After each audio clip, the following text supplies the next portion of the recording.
¿Sabías que todas las imágenes que pasan por tu retina son primero analizadas por tu subconsciente? De modo que incluso antes de que te hayas dado cuenta, ya has tomado una decisión en base a lo que ves. Te lo voy a demostrar. Atiende a este sencillo juego. Puedes observar 3 caminantes a lo largo de una galería. Si yo te pregunto sobre su estatura, seguro que a simple vista dirás que están ordenados de mayor a menor estatura. Pues bien, tu vista, o mejor dicho, tu subconsciente te ha vuelto a engañar.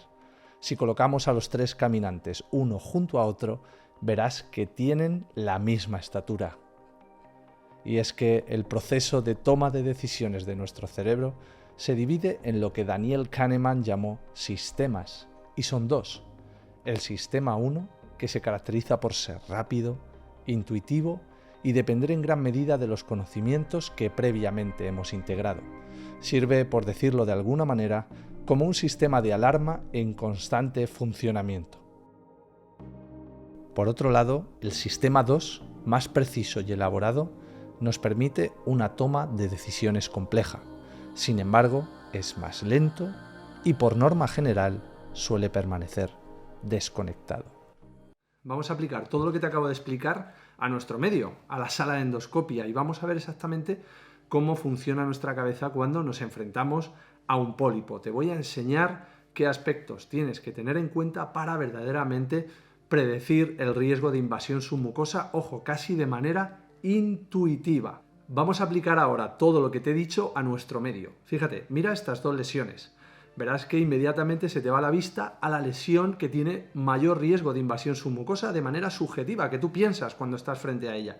Bien, pues en este vídeo lo que vamos a hacer es explicarte qué aspectos tienes que tener en cuenta, vamos a hacerte consciente de qué características tienes que valorar en una lesión para predecir si verdaderamente tiene invasión submucosa o no tiene. Luego después, al final de la clase, vamos a revelar la solución del reto que lanzamos en Twitter acerca de la predicción diagnóstica de una lesión sin utilizar cromoendoscopia. ¿De acuerdo?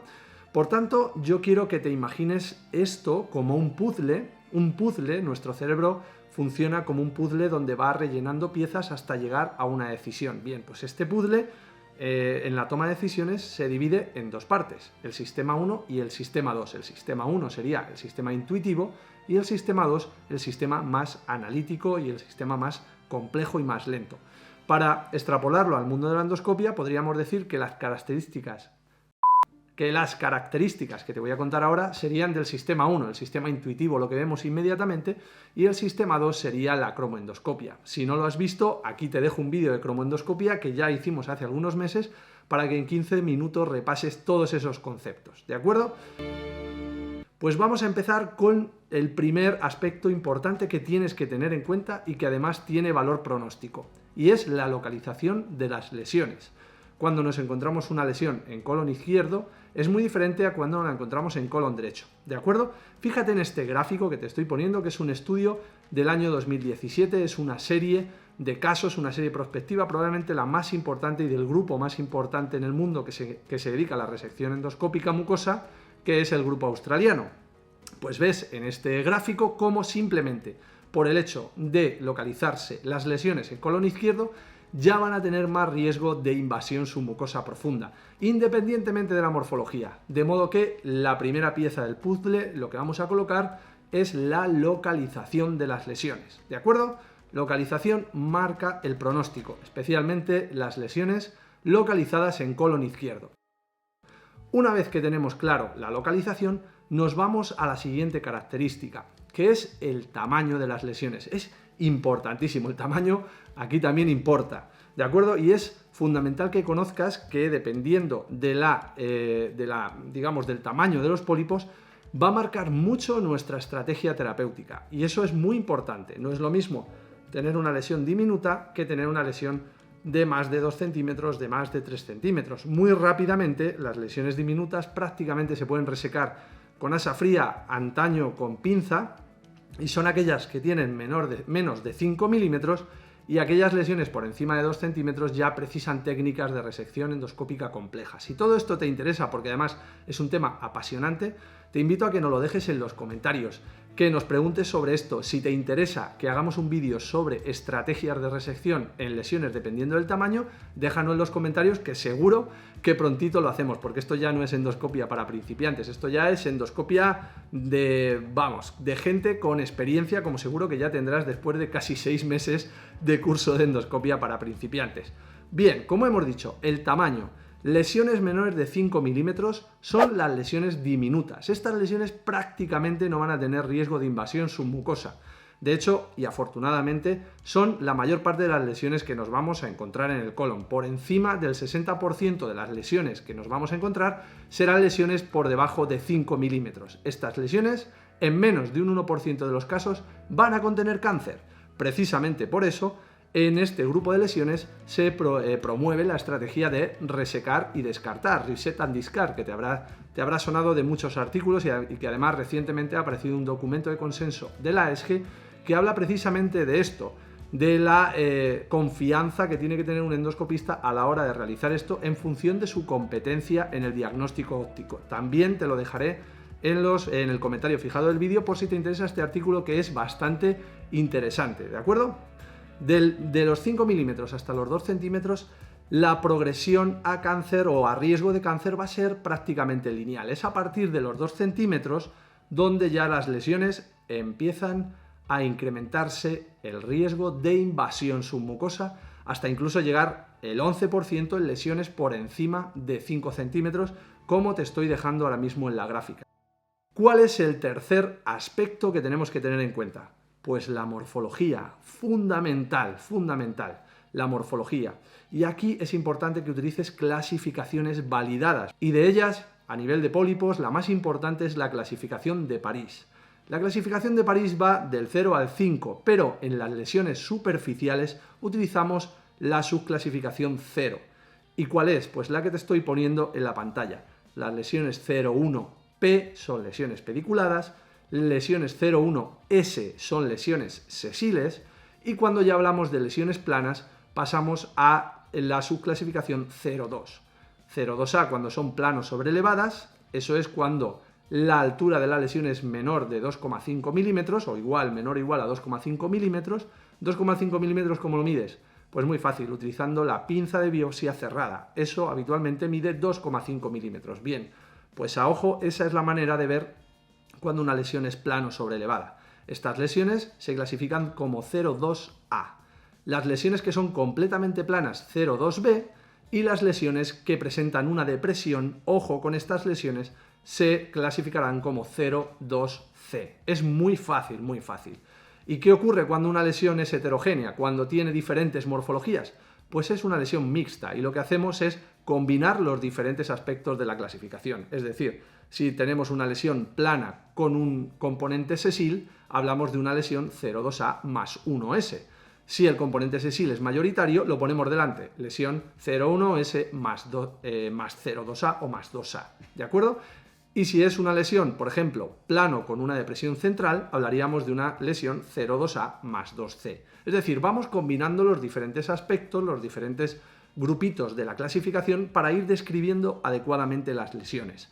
Aquí hacemos un superinciso, porque hay que tener en cuenta que las lesiones que tienen un componente deprimido, es decir, lesiones 0,2C, van a tener un importante incremento del riesgo de invasión submucosa. Ya veremos más adelante cómo esto es uno de los signos más importantes, pues hay que tener en cuenta que las lesiones de más de 1 centímetro, que son adenomatosas, es decir, no las lesiones cerradas, que eso nos dará para otro vídeo, probablemente, las lesiones adenomatosas las vamos a clasificar con la clasificación LST. Y la clasificación LST es muy sencilla, porque lo que nos va a evaluar son lesiones planas y nos vamos a fijar en la superficie. Aquí te voy a poner un símil muy sencillo. Cuando hablamos de lesiones granulares, es decir, que tienen granos, vamos a fijarnos en que, bueno, vamos a compararlas con una paella, por ejemplo. Vemos todos los granitos de arroz, todo homogéneo, todo uniforme, eso sería una lesión granular homogénea. En cambio, si nos encontramos un puré, es decir, una lesión sin gránulos, sería una lesión no granular. Esto es lógico, ¿de acuerdo? Pues entre una y otra tienes que saber que las lesiones granulares homogéneas tienen un riesgo prácticamente nulo de contener carcinoma infiltrante. De modo que es casi, bueno, pues cercano al 0%, es menos del 1%, ¿vale? En cambio, las lesiones no granulares ya se incrementa a en torno al 5%. Esos serían los dos grandes grupos de la clasificación LST. Ahora, si esto fuera tan sencillo, pues ya apaga y vámonos. No, pues cada uno de los grupos se va a dividir en diferentes subcategorías. Así, las lesiones granulares, cuando existen nódulos que no son homogéneos, sino que sobresalen por encima de los demás, son lesiones mixtas, muy parecido a la clasificación de París que hablábamos antes. Pero esto es importante porque las lesiones mixtas son lesiones que tienen un incremento sustancial de riesgo de invasión submucosa. De hecho, aquí te voy a poner nuevamente el gráfico del grupo australiano y ves cómo estas lesiones mixtas se incrementa de manera sustancial el riesgo de invasión submucosa, máxime cuando en ese nódulo dominante la superficie es no granular. Es lo que se llama lesión mixta no granular, que es, bueno, pues una especie de, digamos, adaptación de la clasificación japonesa a, bueno, pues es una mezcla rara, pero que puede estar aceptado como descripción, ¿de acuerdo? Así que lesión mixta no granular, ojo, porque por encima del 20% de los casos, sobre todo si estamos en colon izquierdo, van a tener riesgo o van a tener carcinoma infiltrante profundo. De hecho, ya hay varios grupos que abogan porque este tipo de lesiones, sobre todo cuando los nódulos son más de 3, más de 4 centímetros, es probable que sean más candidatas a cirugía porque la disección submucosa en estos casos también es compleja por la maniobrabilidad en este grupo de lesiones. Así que ojo, cuidado con las lesiones mixtas de componente no granular en el nódulo. ¿Qué ocurre con las lesiones no granulares? Pues las lesiones no granulares tenemos dos tipos. Las lesiones no granulares que denominamos planos sobreelevadas, que son aquellas que son homogéneas, no granulares, pero homogéneas. Esas son lesiones que tienen, como hemos dicho antes, un riesgo de invasión submucosa en torno al 5%, pero en el momento que le añadimos ya una depresión central, es decir, combinamos ese 0,2B o 0,2A con el 2C, o lo que es lo mismo, una lesión no granular pseudo deprimida, ya las cosas cambian, porque de hecho el porcentaje de invasión submucosa está en torno al 20, el 30%, de modo que este tipo de lesiones prácticamente son indicación directamente de disección submucosa porque precisamos extraer la pieza en bloque para poderla analizar adecuadamente y estar seguro de que hemos practicado una resección curativa. ¿De acuerdo? Así que, como sabes, la morfología, como has visto, la morfología es otro de los aspectos clave que tienes que tener en cuenta en ese puzzle intuitivo del sistema 1 que te he hablado antes, la morfología. Y por último, ¿cuál es el siguiente aspecto que tienes que tener en cuenta? Y además que se ha descrito muy recientemente, es el aspecto, o mejor dicho, los signos groseros de invasión submucosa. Y estos son un montón. Aquí te voy a poner un gráfico para que lo veas. Seguro ahora mismo lo estás viendo en la pantalla, cómo son diferentes signos que tradicionalmente se han descrito en las lesiones de colon, pero que hasta ahora no se habían estandarizado bien y ni se había calculado adecuadamente el riesgo de contener carcinoma invasivo. Y fíjate cómo hay tres grandes signos que destacan por encima de los demás. Nuevamente las áreas deprimidas, el chicken skin sign y las úlceras. Te pongo las úlceras en color rojo porque de no tener una úlcera a tener una úlcera el pronóstico cambia brutal, o sea, se incrementa por encima del 20%, de modo que, ojo, cuidado con aquellas lesiones que ya no tienen un área deprimida, sino que encima tienen úlceras. Vamos a poner unos vídeos para que los veas. Aquí te estoy compartiendo el primer vídeo. Fíjate, esta lesión es una lesión no granular, pseudo deprimida, con una depresión central, también con confluencia de pliegues, como puedes ver ahí. Y esto, lo que aparece aquí en el borde anal de la lesión, esos puntitos blanquitos, que son ni más ni menos que una reacción dermoplásica que aparece en las lesiones, es lo que denominamos los signos de piel de pollo. Fijaos el segundo caso que os pongo. Esto es una lesión que era una lesión sesil pequeña, en torno a 1 centímetro en colon izquierdo, para que veáis que no siempre estos signos son palabra del Señor, sino que también fallan. Pero fijaos que esta lesión la extirpamos sin ver el ápice de la misma, porque por la posición que tenía no éramos capaces de ver la porción superior de la lesión. Fue cuando la resecamos y la visualizamos fuera del paciente cuando vimos que tenía esa ulceración que te estoy poniendo en la imagen, que claramente marca el pronóstico. De hecho, esta lesión fue una lesión semipediculada, fue un Haggard 4 y el paciente directamente fue a cirugía. Cuando vimos esto a la hora de extraer la pieza, obviamente la región de la escara la tatuamos para que los cirujanos pudieran actuar adecuadamente.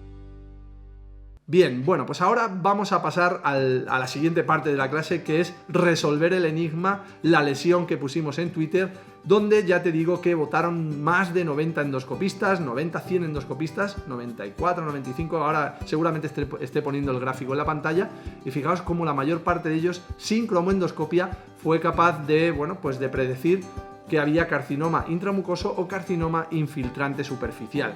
Pues fijaos la sorpresa, esta lesión nosotros la interpretamos así como altamente sospechosa de carcinoma infiltrante, realizamos una disección submucosa y la pieza fue informada como un adenoma con displasia de bajo grado.